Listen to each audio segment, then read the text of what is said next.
Tu as sûrement regardé des vidéos de MrBeast, le youtubeur le plus célèbre de toute l'histoire de YouTube. Et tu as remarqué qu'il a un style de sous-titres qu'il utilise dans toutes ses vidéos comme celle-là. Je vais passer les 50 prochaines heures enterré vivant dans ce cercueil. Donc dans cette vidéo, je vais te montrer comment tu peux avoir le même style de sous-titres pour tes vidéos YouTube en utilisant CapCut ou alors Premiere Pro. C'est-à-dire que je vais te montrer comment est-ce que tu peux le faire avec CapCut et après je te montre comment tu peux le faire avec Premiere Pro. Allez, on y va. Alors pour CapCut, nous allons utiliser notre smartphone. On va pas utiliser de PC. C'est pour te prouver que tout ce qu'on peut faire sur la version PC de CapCut, on peut faire exactement la même chose avec la version mobile et même mieux encore. Alors nous allons nous rendre directement dans CapCut sur notre smartphone. Je vais prendre cette vidéo de Yomi pour pouvoir faire le test, d'accord? Alors nous allons générer les sous-titres. Pour cela, je viens dans Légende automatique et je m'assure que la langue choisie ici est celle de la vidéo. Ici c'est français, donc je laisse ça sur français. Ensuite, je vais aller dans les options d'animation et là je vais choisir cette animation de pop-up que vous voyez là. D'accord? Et puis je fais démarrer. Voilà. Alors comme je vous le disais, je disais que avec CapCut, il n'y a même pas match. D'accord? Tout est déjà préfait. Maintenant, comment est-ce que nous allons trouver la police d'écriture de MrBeast? Alors MrBeast, il utilise une police d'écriture qu'on appelle Comica Axis, qu'on ne retrouve pas nativement dans CapCut. Donc je mets le lien de la police d'écriture pour toi dans la description de cette vidéo et puis je te montre comment est-ce que tu peux l'installer. Alors après avoir téléchargé la police, nous allons dézipper ça. D'accord? Pour cela, là, je viens dessus. D'accord? Je clique dessus et là, je clique sur le bouton Extract. Extraire, normalement, si votre smartphone est en français. Donc, je clique là-dessus. Super. En plus, je clique sur Done. Maintenant, nous allons retourner dans CapCut. Et là, nous allons cliquer sur le bouton Style ici. Ensuite, nous venons dans Police. Ensuite, nous allons venir ici. Comme ça. Et puis, nous allons cliquer sur Ajouter une police. D'accord? Et là, nous allons cliquer sur la croix. Ensuite, on choisit un fichier. Donc, ça nous amène directement dans notre gestionnaire de fichiers. Là, je viens dans l'autre. Et là, je vois le dossier Comica Axis. Je clique donc dessus. Ici, je vais choisir le fichier TTF. Vous allez voir qu'il y a deux types de fichiers. Il y a le fichier TXT et puis le fichier TTF. Donc, je vais choisir le fichier TTF. D'accord? Je clique là-dessus. Et voilà. Donc, moi, j'avais déjà la police installée sur CapCut. Donc, je n'en ai plus besoin. Je vais juste cliquer là-dessus et je fais ça. Voilà. Alors, dans les sous-titres, vous allez voir qu'il y a deux petits bugs. Pour régler ça, vous cliquez sur le test et puis vous faites modifier. Ensuite, vous venez sur le mot, d'accord? Et là, vous cliquez sur la touche entrée.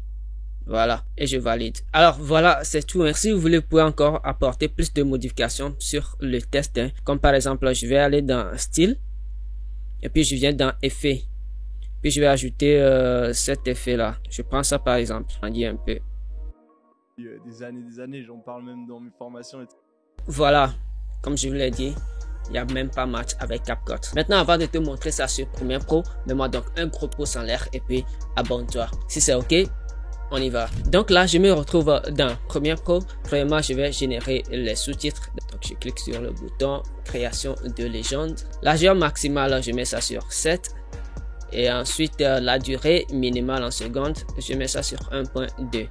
Et pour la ligne, je mets ça sur simple. Et ensuite, je clique sur création de légende. Voilà, nous allons sélectionner toute la légende. Et puis là, je viens dans option graphique essentiel. Je viens dans modifier. Et je vais aligner le texte au milieu de l'écran. Donc, je viens dans zone et puis je clique sur le bouton qui est au milieu. Voilà. Je vais choisir la police Comica Axis. Comica Axis, voilà. Je vais agrandir un peu la taille de la police. Là, c'est bon. Pour la couleur, je laisse ça sur blanc. Maintenant, je veux un contour noir. Je vais agrandir un peu le contour. Je mets ça sur 10. Voilà. Et puis, j'ai un truc comme ça. Le cœur là que tu vois derrière moi, c'est faux fake. Je l'ai créé avec CapCut.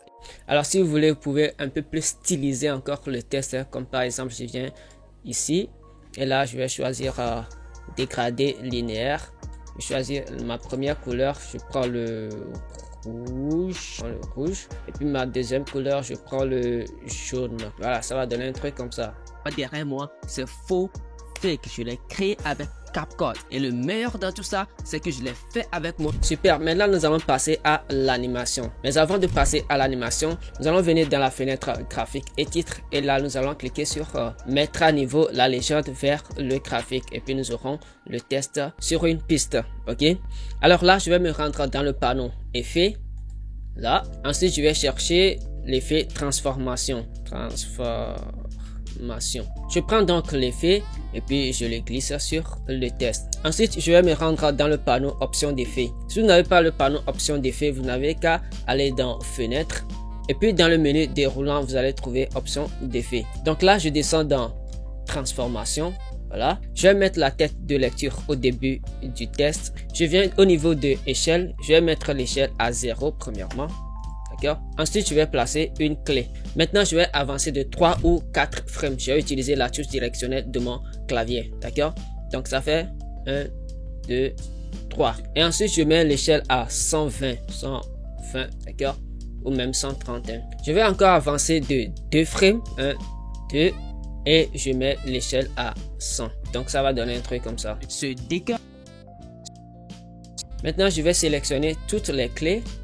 Je fais clic droit. Et là, je clique sur Bézier. Donc, j'aurai un truc comme ça. Voilà. Super. Et pour ajouter un flou de mouvement au test, je viens dans Angle d'obturateur. Et puis, je mets ça sur 160. Donc, j'aurai un truc comme ça. Super. Super. Maintenant, ce qui est bien avec Premiere Pro, nous allons sauvegarder ça comme preset que nous pouvons utiliser après. Alors là, je vais cliquer sur transformation. Je fais un clic droit dessus et je clique sur enregistrer préconfiguration. Donc, je laisse ça comme ça. Je vais le nommer pop-up et puis je fais OK. Maintenant, je vais appliquer ça à tout le reste du test. Donc, je vais sélectionner tout le test et je vais aller chercher ma préconfiguration, d'accord? Pop-up. Je le mets dessus comme ça. Et puis j'aurai ça. Ce décor-là que tu vois derrière moi, c'est faux fake. Je l'ai créé avec CapCut. Et le meilleur dans tout ça, c'est que je l'ai fait avec mon smartphone. Donc voilà, c'est tout pour ce petit tuto. J'espère que tu as aimé ça. Si c'est le cas, mets-moi donc un gros pouce en l'air. Abonne-toi si ce n'est pas encore fait. Et active également la cloche de notification pour ne rien manquer. C'est très important. Active la cloche de notification. Active la cloche de notification pour ne rien manquer de tout ce qui va se passer sur cette chaîne, car j'y publie des choses hyper intéressantes comme celles qui s'affichent en bas de l'écran. Je t'invite à les regarder. Alors je te donne rendez-vous dans un prochain épisode. C'était Aimé Gogré.